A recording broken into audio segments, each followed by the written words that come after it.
In 479 BCE, Greece stood at the edge of a disaster that could have changed the course of history.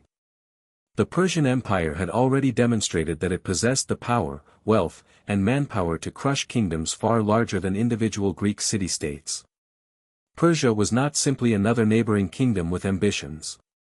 It was one of the most formidable empires of the ancient world, stretching across vast territories of Asia and reaching into Europe. Its armies had marched into Greece, and the Greek cities understood that the conflict was no longer a distant struggle between rulers. The war had reached their homes, their temples, their families, and their future. The Persian invasion had already brought devastation.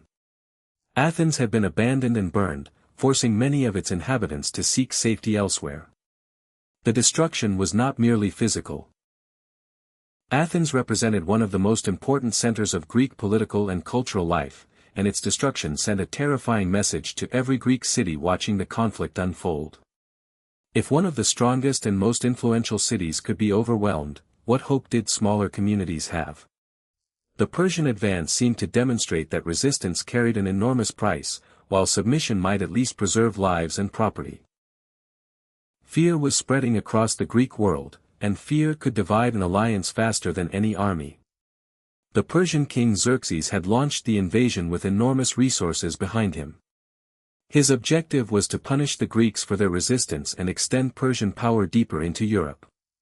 The invasion force brought together soldiers and sailors from many regions of the empire, creating a military machine unlike anything most Greeks had ever encountered. The Persians had already crossed the Hellespont, moved through northern Greece, and defeated resistance at Thermopylae. The heroic defense led by Leonidas and the Spartans had become legendary, but bravery at Thermopylae had not stopped the invasion. The Persian army continued south, and the Greek mainland remained exposed. Then came Salamis. The naval battle dealt a severe blow to the Persian invasion, forcing Xerxes to withdraw much of his force from Greece. But the danger was far from over. Mardonius, one of Xerxes' most capable commanders, remained in Greece with a substantial Persian army. This meant the Greeks could not simply celebrate Salamis and assume the war was finished. The Persian army still occupied Greek territory, and Mardonius still possessed the strength to threaten Athens and pressure the remaining Greek states. The danger had changed shape, but it had not disappeared. Mardonius understood the divisions among the Greeks. The city-states were not naturally united. Athens, Sparta, Corinth, Thebes, and the other Greek